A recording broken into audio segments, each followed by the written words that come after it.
Oi, gente! Hoje eu estou aqui para conversar com vocês sobre Vermelho, Branco e Sangue Azul. E vou conversar um pouquinho com vocês, né, gente, tanto sobre o livro quanto sobre o filme. Então, para contextualizar aqui no início, né, eu queria dizer para vocês que eu comecei a conhecer a história, né, de Red, White and Royal Blue quando eu tava, né, se eu não me engano, foi no Twitter que eu comecei a ver o pessoal falando sobre esse livro, né, foi ainda em 2020, se eu não me engano, que foi o momento que o livro, ele tava começando a ficar cada vez mais famosinho, né. Eu acredito que ele foi lançado lá nos Estados Unidos em 2019, né, em 2020, ele meio que explodiu em toda a internet. E aí eu acabei me familiarizando, né, com a sua capa e o seu título e vendo muita gente recomendando. Mas ainda não tinha sido, né, o suficiente para eu de fato pegar o livro para ler. Eu lembro que eu fiquei, né, com o livro assim meio que no meu subconsciente, sabendo da existência dele e pensando, algum dia eu vou ler esse livro aqui.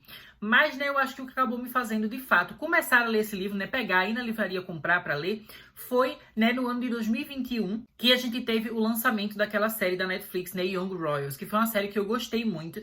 E nessa série a gente tem, né, um príncipe que se apaixona por um plebeu e tem vários dramas por causa disso, enfim.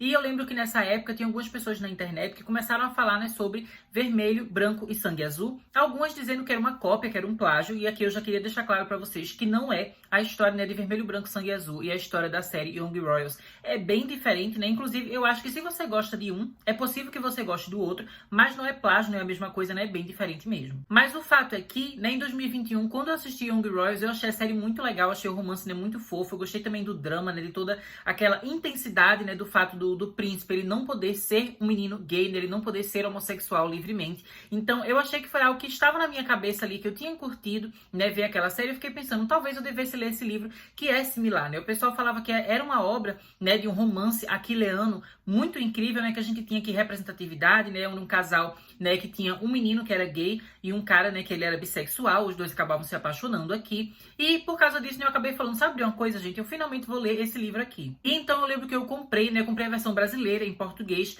e li pela primeira vez ainda em 2021 e achei muito legal, né, provavelmente você já deve saber a trama, assim, dessa história, porque como eu falei, né, ficou bem popular na internet, mas eu vou lhe dar aqui uma premissa básica, né, só pra você ter uma noção, que é o fato aqui de que nessa história a gente vai ter um menino, né, chamado Alex, não um menino exatamente, ele já é um homem, assim, um jovem adulto, né, nos seus 20 e poucos anos, chamado Alex, e ele é filho da presidente dos Estados Unidos. A sua mãe, né, a presidente, ela é americana, mas o seu pai é um imigrante mexicano, né, então ele acaba sendo ali um jovem, né, que ele é birracial, né, então ele se identifica também como latino, ele sabe falar espanhol, né, ele tem uma tonalidade de pele que é mais escura e, obviamente, né, gente, nos Estados Unidos isso é o suficiente para ele sofrer certo preconceito, né? Além do mais, a sua mãe e o seu pai são divorciados, então sua mãe é solteira. Então vocês devem já estar imaginando que para a mãe dele conseguir ter sido eleita, né, presidente dos Estados Unidos, esse mundo em que a história se passa, ele é um pouco diferente do nosso mundo, né? Meio como se fosse uma versão paralela do nosso mundo,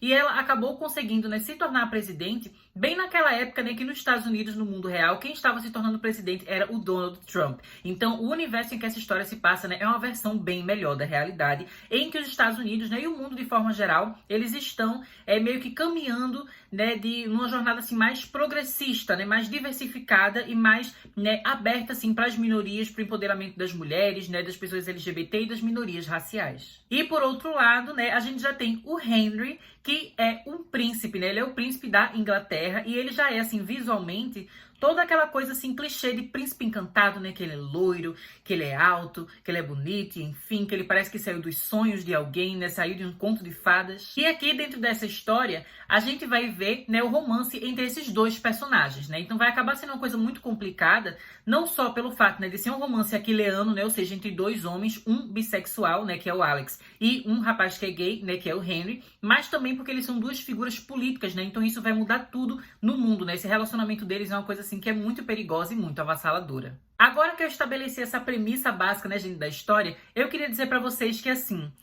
o livro, eu achei ele muito gostosinho de ler, né, quando eu li. Eu já li esse livro 2 vezes, né, no caso, eu li em 2021, na sua versão em português traduzida, né, no Brasil, que eu comprei. E recentemente, aqui no Canadá, né, pra me preparar para o lançamento do filme, eu acabei lendo mais uma vez, né, lendo e ouvindo. Então eu baixei no meu Kindle a versão em inglês do livro, né, e também baixei o audiolivro, né, no Audible. Então eu ficava ouvindo o livro, né, várias vezes que eu tava pegando o metrô pra ir pra minha aula, né, pra ir pro meu college. E foi uma coisa, assim, muito legal redescobrir essa história, né, em sua versão original, na sua língua original. Vermelho, Branco e Sangue Azul é um livro, assim, que ele é muito fofinho e ele é uma ótima, assim, comédia romântica, né, que tem seus momentos de drama, tem seus momentos, assim, mais sensíveis e de coisas mais importantes sendo debatidas, especialmente, né, porque como ambos os personagens, eles estão ali num contexto político, né, que é bem interessante, a gente acaba tendo um pouco, né, de algumas reflexões políticas dentro da história, mas não é nada, assim, super denso ou super difícil, né? No geral, o foco do livro, de fato, é ser uma comédia romântica. É um livro que ele é bastante engraçado, né, especialmente por causa do contraste da personalidade entre esses dois personagens. O Alex, né, gente, ele é bem debochado, né, ele é bem engraçado, assim, ele é bem metidinho. E o Henry, né, no início, ele é aquele personagem que ele é todo pomposo, assim, todo elegante, né, querendo ter aquela pose de príncipe perfeitinho. E aos poucos a gente vai conhecendo mais das fragilidades dele, né, dos medos dele. E a gente vai entendendo melhor quem é esse personagem por trás dessa máscara, né, de príncipe encantado. Ela é uma história, né, que acaba trazendo também uma trope, né, romântica que eu tenho percebido que eu gosto muito, né? E na época que eu li o livro pela primeira vez, eu não percebia o quanto eu gostava desse tipo de história, que são histórias enemies to lovers, em que a gente começa, né, a história vendo personagens que não se gostam, né, às vezes que se odeiam, que não se suportam, e aos poucos, né, no decorrer da trama, eles vão acabar se conhecendo melhor, interagindo mais, entendendo melhor o lado um do outro e aos poucos se apaixonando, né, e tendo uma grande história de amor. É exatamente isso que a gente vai ter aqui, né, porque eles têm meio que um rancinho um do outro, especialmente o Alex, que ele tem um ranço, assim, do Henry, porque ele fala, não, esse cara aqui, esse príncipe todo loiro, todo britânico, assim, com essa cara de colonizador, sabe? Então eles têm meio que uma rixa e é muito legal ver aos poucos, né, eles se conhecendo melhor e tendo uma relação tão profunda que no final você vê eles se abrindo um pro outro de uma forma, assim, que é tão sentimental, é tão emocionante, sabe? Que é muito incrível a gente acompanhar essa história de amor se desenrolar. E além disso, eu também devo dizer, né, gente, que ele é um livro que ele tem um aspecto sensual, assim, que também é bem legal. Ele não se trata de um livro, né, erótico, né, nos moldes, por exemplo, assim, de 50 Tons de Cinza, que tem, né, como a parte central da sua narrativa a questão sexual, né, das cenas de sexo, né? Vermelho, Branco e Sangue Azul não é exatamente esse tipo de obra, mas ainda assim possui algumas cenas ali, né, mais íntimas entre os personagens, que é descrita de uma forma que é bem acessível, né? Porque esse livro aqui, os personagens, eles têm seus 20 e poucos anos, mas é um livro que eu acho, assim, que até adolescentes conseguem ler, sabe? Porque a forma como as coisas são descritas, como a narrativa é feita, né? A prosa, ela é bem acessível, ela é bem jovial, né? As cenas de sensualidade não são super explícitas, né? Você só tem ali o suficiente para entender o que está acontecendo, e é sempre muito focada, né, no sentimento deles dois e no prazer que eles sentem de estar um com o outro, né? Então, é uma coisa assim, que é muito legal, é um livro super leve, né, e que eu me diverti me diverti muito lendo, né, tanto da primeira vez quanto da segunda. Mas então, né, gente, finalmente ontem chegou o momento de eu assistir o filme pela primeira vez, né? A gente esperava que o filme fosse ser lançado hoje, no dia 11 de agosto, né? Pelo menos é a data que eu estou gravando o vídeo, não sei se é a data que você está assistindo, mas hoje era para ser o lançamento do filme, só que acontece que o filme ele foi lançado, né, antes do esperado, né? Em vários países, né, tanto aqui no Canadá quanto também no Brasil, ele acabou sendo lançado na noite da quinta-feira, né, dia 10 de agosto. Então, quando eu cheguei em casa, né, eu tava saindo, quando eu cheguei em casa, eu acabei vendo antes de dormir, né, e eu confesso assim pra vocês que eu estava com certa expectativa, porque eu vi o trailer, eu achei legal, né, umas fotos que eu tinha visto, assim, eu achei legal, eu achei os atores bonitos e achei que eles combinavam com os personagens, né, então eu pensava, assim, que ia ser muito legal, eu tava bem feliz, né, com o fato de que a Amazon tava fazendo uma adaptação, mas eu confesso pra vocês, gente, que quando eu assisti o filme, eu meio que me surpreendi, né, de uma forma meio negativa e teve algumas coisas que me decepcionaram, né, que eu vou explicar aqui pra vocês. A questão que me pegou de surpresa logo assim nas primeiras cenas, logo que o filme começou, foi que eu achei esse filme aqui meio pobre, sabe, parecendo um filme que ele tinha um orçamento muito baixo, muito pequeno. Isso me surpreendeu, né, porque ele tem uma cara, ele tem um aspecto assim de filme feito pra televisão. E você pode até dizer, nossa, mas claro, é um filme de streaming. Só que eu acho, né, que ultimamente o streaming, ele tem se esforçado cada vez mais para ter um quê, assim, mais cinematográfico, sabe? Tem filmes que são de streaming que você assiste e você pensa, nossa, isso aqui poderia ter sido lançado no cinema e teria sido, assim, um espetáculo igualmente, sabe? Você não vê muita diferença entre aquilo que é feito para cinema e aquilo que é feito para streaming, né? Especialmente, assim, no aspecto visual, estético, né? Você sente uma coisa, assim, que o streaming, ele meio que tá quebrando barreiras em relação a essa diferença, né? De filme que é feito para você ver em home video, ou seja, em DVD, na televisão, dentro da sua casa, e filme que é para você ver no cinema, ver em IMAX, enfim. Eu sinto que os streamings, eles estão quebrando essa barreira, mas esse filme aqui, ele tem uma cara de filme barato. Eu fiquei vendo e fiquei, meu Deus, me lembra muito, sabe, o visual, assim, de filmes tipo High School Musical, Descendentes. Aqueles filmes que eram feitos pela Disney Channel. E isso me surpreendeu, porque eu pensava que esse filme aqui, ele ia ter um investimento maior. Eu pensava que a Amazon ia fazer um projeto que realmente ia ter um pouco mais de orçamento, um pouco mais de dinheiro. Então, eu acabei me incomodando um pouco, assim, vendo a pobreza desse filme, né? Inclusive, tem várias cenas, assim, né, que você percebe que eles estão usando uma tela verde, porque eles não tinham dinheiro realmente, assim, para ter, né, o set de filmagem, né, eles construírem as locações, ou então, né, irem para os lugares reais. Então, várias vezes você vê, assim, que eles estão em ambiente que é, obviamente, tela verde, e a tela verde, ela tá bem falsa, você vê que é um efeito meio esquisito, né? Então, assim, eu me choquei com isso. Eu não esperava que o filme fosse assim, eu pensava que esse filme ele ia ter uma coisa, assim, um pouco mais rica. Especialmente porque, como é um filme que a gente vai ver, assim, né, um príncipe, filho de político, né, a gente pensaria, nossa, vai ser uma coisa mais glamurosa, e na verdade não, né, ele tem um aspecto mais pobre, assim, e eu acabei vendo uma coisa que meio que explicou um pouco disso pra mim, né, logo que o filme tava começando, que teve os créditos iniciais, eu vi ali, né, o nome do Greg Berlanti, né, como produtor aqui desse filme. E pra quem não sabe, gente, esse cara, ele é produtor de diversas séries da CW, ou seja, sabe aquelas séries de super-herói, tipo Flash, Supergirl, Arrow?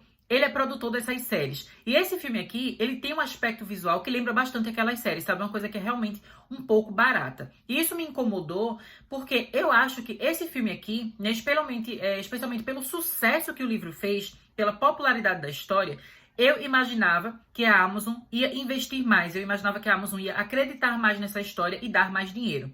Mas talvez, infelizmente, eles tenham ficado, sei lá, inseguros com o fato de ser uma obra LGBT, eles não sabiam se eles iam conseguir fazer muito sucesso ou não, e acabaram decidindo, né, não ter tanto orçamento assim. Mas eu achei que no filme, né, acabou ficando meio óbvio. Você vê o filme, você percebe que foi um filme feito com pouco dinheiro. Basicamente, né, o orçamento que eles tinham era R$ 5, não era nem $5, era R$ 5.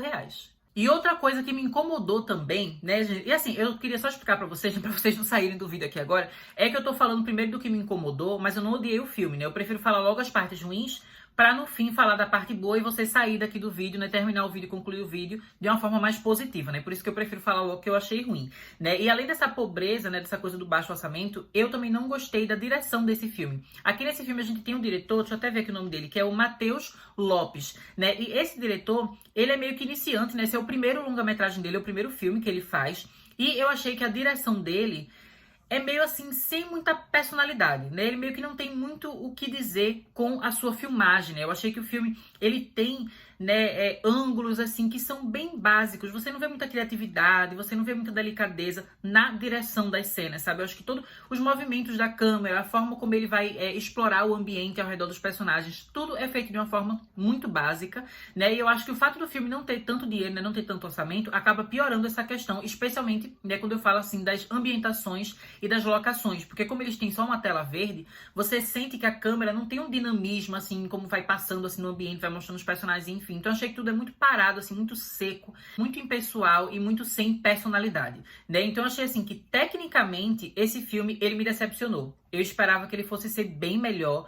Eu pensava que ia ser uma coisa assim com muito mais qualidade mesmo, sabe? No entanto, como eu já falei pra vocês, eu não odiei esse filme aqui e eu acho que tem coisas, né, sobre esse projeto que acabam sendo muito legais e que eu acho que vai agradar muitos fãs. E em primeiro lugar, né, eu já queria colocar aqui, né, como a primeira coisa positiva que eu queria falar, que é o acerto na escolha dos atores que fazem o papel dos protagonistas, né, tanto o Alex quanto o Henry. Eu achei, gente, que os atores, eles foram incríveis, né? Quando eu falo que eles são incríveis, não é necessariamente assim, nossa, a atuação de Oscar, não é necessariamente isso, mas é o fato de que eles, de fato, trouxeram os personagens à vida e que eles têm muito carisma e eles têm muita personalidade em tela, sabe? Especialmente assim, porque no livro a gente vê que o Alex, ele tem todo aquele jeito dele, assim, de ser mais brincalhão, de ser mais irônico, sabe? De ser mais desafiador, um pouco mais rebelde. Enquanto o Henry, ele é um pouco mais introspectivo, ele é um pouco mais emotivo, né? Mais sensível, mais delicado, né? Ele é mais poético também. E os atores conseguiram exprimir essa personalidade perfeitamente em tela, sabe? Em todos os momentos eu via ali o filme e eu pensava, esse é o Alex, esse é o Henry. Os atores, eles arrasaram